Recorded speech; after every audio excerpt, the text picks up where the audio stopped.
Everyone, আসসালামু আলাইকুম। কেমন আছেন ভাই ও আপুরা? আশা করি সবাই ভালো আছেন। এই তো আজকে আবার নতুন একটা ব্লগ নিয়ে চলে আসলাম। আজকে আমার মেয়ে হচ্ছে যে বিরিয়ানি খেতে চেয়েছে। আজ যেহেতু শুক্রবার, তো আমি ভাবলাম যে মেয়ে খেতে চেয়েছে তো বানিয়ে ফেলি। তো যাই হোক, দেখতে পাচ্ছেন বিরিয়ানি রান্না করার জন্য আমি পেঁয়াজ বেরেস্তা করে নিচ্ছি। এই তো তেলের মধ্যে পেঁয়াজ দিয়ে দিলাম, এখন বেরেস্তা করে নেব। তারপরে আর বেরেস্তা করে নিলে একটু বিরিয়ানিতে দিলে সুন্দর গ্রান বের হয়, ভালো লাগে। আর এই তো পেঁয়াজটা একটা টিপসও বলতে পারেন, পেঁয়াজটা তাড়াতাড়ি লাল লাল করে ভেজে নিলে ভেজে নেওয়ার জন্য আমি একটু লবণ দিয়ে দিলাম, অবশ্যই দেখতে পেয়েছেন।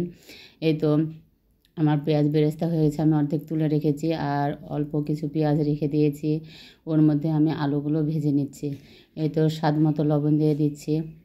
এরপর একে একে একটা করে মশলা দিয়ে দেব।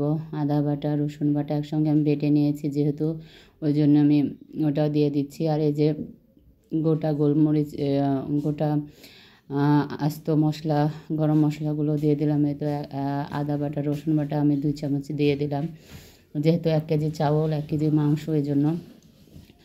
আর এই তো বাদাম বাটা, জিরা বাটা সব দিয়ে দিলাম।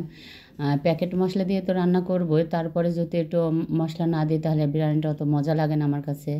যাই হোক, অনেক কথা বলে ফেলছি। এদিকে আমার মশলাটা ভুনা হয়ে গেছে, এখন আমি আস্তে আস্তে দেখতে পাচ্ছি রাঁধুনির ধনে গুঁড়া দিয়ে দিচ্ছি। বিরিয়ানিতে ধনে গুঁড়াটা অবশ্যই দিই আমি। আর এই তো মশলাটা আর একটু ভুনা করে নেওয়ার পরে আমি অ্যাড করব টক দই। টক দইটা আমি একটু পরেই দিই, কারণ হচ্ছে যে মশলাটার একটু কাঁচা গন্ধটা, স্মেলটা চলে যাবে। এই তো বিরিয়ানির প্যাকেট, রাঁধুনি বিরিয়ানি প্যাকেটে এর মশলা দিয়ে দিলাম। এখন আমি এটা ভুনা করে নিচ্ছি, দেখছেন তেল উপরে উঠে এসেছে। এই তো আমি বাসায় টক দই বানিয়ে নিয়েছিলাম। আমি এমনই করি, বেশিরভাগই আমি নিজেই টক দই বানিয়ে নিই। আর যাই হোক, টক দিয়ে ভুনা করে নিলাম। এখন হচ্ছে মশলাটা প্রায় ভুনা শেষ হওয়ার পর আমি মাংসগুলো দেখতে পাচ্ছেন দিয়ে দিচ্ছি। মাংসগুলো যেহেতু বিরিয়ানির, ওই জন্য একটু সাইজগুলো ছোটো করে নিয়েছি, তাহলে মশলাগুলো ভালো ঢুকে আর খেতেও মজা লাগে। আর বড় বড় পিস হলে ভালো লাগে না। তো যাই হোক, আমার মাংসটা কষানোর জন্য আমি এতে চুলায় দিলাম ঢাকনা দিয়ে ঢেকে। মাংসতে আমি এক্সট্রা পানি দিব না, কারণ পানি বের হয়। আর এ পাশে দেখতে তো পাচ্ছেন কাবাব বানাবো। যেহেতু বিরিয়ানি, তার সঙ্গে যদি একটু কাবাব না হয় তাহলে আসলে ভালো লাগে না। আমি দুধ দিয়ে দিয়েছি, এখন মাংসটা ওই দুধের যতটুকু দিয়েছি ওই দুধেই মশলাটা হয়ে যাবে, ভুনা হয়ে যাবে। আর এ পাশে দেখলাম তো আমি কাবাবটা বেটে নিয়েছি শিলপাটায়। আর এই তো কাবাবের মধ্যে কাঁচামরিচ, পেঁয়াজ, ধনে পাতা, তারপরে হচ্ছে ডিম, এই তো লেবু দিয়ে দেবো, দিয়ে ভালোভাবে মেখে নিয়ে নেব। মেখে নেওয়ার পরে আমি কিছুক্ষণ রাখবো। এটা ভালোভাবে মাখলে কী হয়, জিনিসটা খুব ভালো হয়।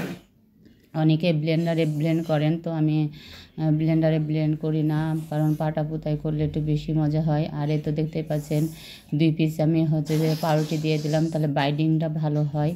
আর যখন পাউরুটিটা দিবেন তখন অবশ্যই, আমি দেখাইনি, পানি দিয়ে ভিজিয়ে রেখে তারপর দিছি। তো বিরিয়ানিতে আমি রাইসটা দিয়ে দিলাম। আর এদিকে আমার পুডিংয়ে করার জন্য আমি হয়তো কাবাবটা বানিয়ে নিচ্ছি, কাবাবের শেপ দিচ্ছি। অনেকে গোল করে, অনেকে চ্যাপ্টা করে, অনেকে এভাবে করে, যার যার ইচ্ছা মতো করে। তো আমি যাই হোক কাবাবের শেপ এভাবে দিই। তো এভাবে করা শেষে আমার সবগুলো কাবাব বানানো হয়ে গেছে অলরেডি। তো আমি এখন তেলে ভেজে নিচ্ছি। আর বিরিয়ানিটা আমার হয়ে গেছে।